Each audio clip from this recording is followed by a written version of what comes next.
കുറേ ദിവസമായിട്ട് ഒരു സാധനം ഇവിടെ നിൽപ്പുണ്ട് കേട്ടോ, വീട്ടിൽ കാച്ചി നിൽപ്പുണ്ട്. ഞാൻ നട്ടിട്ട് എനിക്ക് തോന്നുന്നു 3 വർഷമായി, ഇപ്പോഴാണ് കായ്ക്കുന്നത്. എന്നും നോക്കും മൊട്ട് വീണോ ഒരുപാട് മൊട്ട് വീണ്, പക്ഷേ കാച്ചു വീണ്ടും കൊഴിഞ്ഞു പോകും. പക്ഷേ ഇത്തവണ അത്യാവശ്യം നമുക്ക് ഒരിക്കൽ ഇങ്ങനെ ഷേക്ക് അടിച്ചോ ഒക്കെ കഴിക്കാനും നമ്മളെ കൊതിക്ക് വേണ്ടിയിട്ട് കാച്ചിട്ടുണ്ട്. ഓക്കെ, പഴുത്ത് പാകമായിട്ട് വീണിട്ടുണ്ട്. നമ്മളിവിടെ തന്നെ വൃത്തിയുള്ള സ്ഥലത്താട്ടോ വീണത്. നല്ല പഴുത്ത് നോക്കി. ഹൈ, നമ്മുടെ വീട്ടിലുണ്ടാവുമ്പോൾ നമുക്ക് ഇങ്ങനെ കിട്ടുമ്പോഴത്തേക്ക് ഭയങ്കര അതിൻ്റെ ഒരു പ്രത്യേകതയാണ്. നല്ല മധുരം. ഒന്നും പക്ഷികളൊന്നും കിട്ടാതെ, ഒരുപാട് കിളികളൊക്കെ പറഞ്ഞാണ് കേട്ടോ ഇവിടെ, പക്ഷെ ഒന്നും കിട്ടാണ്ട് കിട്ടി. നമ്മൾ കടയിൽ നിന്ന് വാങ്ങണേക്കാളും നമ്മളെ വീട്ടിലുണ്ടായിട്ട് കിട്ടുമ്പോൾ അത് പ്രത്യേക ടേസ്റ്റാണ്, സ്വാദാണ്. പകുതി നമ്മളെ വീഡിയോ എടുക്കണ ചേച്ചിക്ക് കൊടുക്കാം.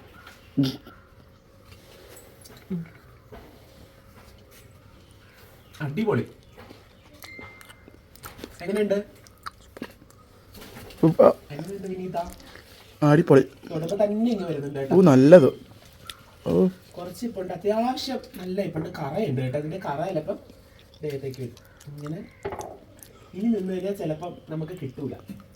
കുറച്ച് കാകളുള്ള പറിച്ചെടുക്കാം.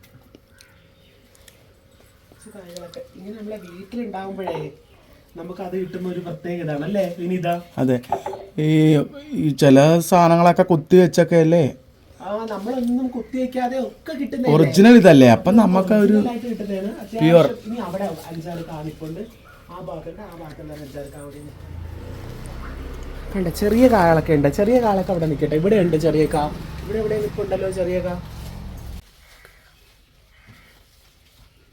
അപ്പൊ നമ്മളെ ആദ്യമായിട്ട് കാച്ച ചിക്കു അല്ലെങ്കിൽ സപ്പോർട്ടയുടെ വിളവെടുത്ത് കേട്ടോ, ഇത്രയും കിട്ടിയിട്ടുണ്ട്. കറയൊക്കെ ഉണ്ട്, നല്ല കറയും ഇതൊക്കെ അടിച്ചിട്ടുണ്ട്. ഇത് കുറച്ച് ഇത്തിരി നല്ല ചെറുതായിട്ടൊക്കെ ഞെങ്ങുന്നതൊക്കെ ഉണ്ട്, അല്ലാതെ 2 ദിവസം ഇരുന്ന് കഴിഞ്ഞാൽ ബാക്കി കൂടെ പഴുത്ത് കിട്ടും. അപ്പം നമുക്ക് ചിക്കു ഉണ്ടാകുമ്പോൾ അവള് വരച്ച നമ്മുടെ സപ്പോട്ട ചിക്കു നല്ല പഴുത്ത് കേട്ടോ, അതിൻ്റെ തോലൊക്കെ കളഞ്ഞ് നല്ലതാക്കി വൃത്തിയാക്കി ഞാൻ എടുത്തേ. അപ്പം ഇതുകൊണ്ട് ഞാനൊരു ഷേക്ക് ഉണ്ടാക്കാന്ന് വിചാരിക്കുന്നത്.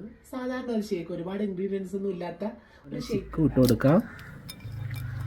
നല്ല നല്ല പഴുത്ത്, കുറച്ച് ഇതുമായിട്ടുള്ള പാല്, കുറച്ച് ബൂസ്റ്റ് ഇട്ട് കൊടുക്കണം കേട്ടോ.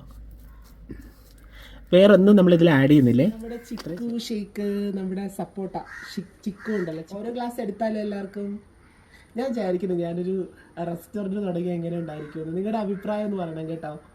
നമ്മുടെ വീട്ടിലുണ്ടാക്കിയ സാധനം ഇതുപോലെ നമ്മൾ ഉണ്ടാക്കി കുടിക്കുമ്പോൾ അടിപൊളിയാണ്. നിങ്ങൾ വേറെ എന്തെങ്കിലും ഇൻഗ്രീഡിയൻസ് ചേർക്കാറുണ്ടോ ഞാൻ പറഞ്ഞതല്ലാതെങ്കിൽ കമൻറ്റ് ചെയ്യണം. നിങ്ങൾ എങ്ങനെയാണ് ചിക്കൻ ഉണ്ടാക്കാറുള്ളത് കമൻറ്റ് ചെയ്യണം. എൻ്റെ ടെസ്റ്റർ എത്തിയിട്ടുണ്ട്, ടെസ്റ്ററിനെ എടുക്കട്ടെ.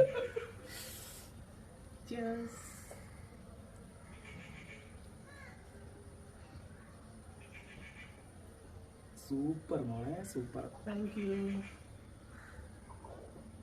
ഞാൻ ആദ്യമായിട്ടാണ് ഈ ഇത് കുടിക്കുന്നത്, ഈ ഷേക്ക് കുടിക്കുന്നത്, ചിക്കു കുടിക്കുന്നത് ആദ്യമായിട്ടാണ്. സൂപ്പർ. പറയാതിരിക്കാൻ വയ്യ. ഒരുപാട് ആൾക്കാർ, എൻ്റെ നാട്ടിലുള്ള ഒരുപാട് ആൾക്കാർ പറയാറുണ്ട്, സീമയുടെ കുക്കിംഗ് വീഡിയോയും ഒരുപാട് പേര് പറയാറുണ്ട്. പക്ഷേ എൻ്റെ അടുത്ത് പറഞ്ഞിട്ടുണ്ട്, എനിക്കും ഒത്തിരി സീമയുടെ ഫുഡ് ഉണ്ടാക്കുന്നതൊക്കെ കഴിക്കണം എന്നൊക്കെ ഒരുപാട് പേര് പറഞ്ഞിട്ടുണ്ട്. പക്ഷെ അതിൻ്റെ ഭാഗ്യം എനിക്ക് കിട്ടിയിട്ടുണ്ട്.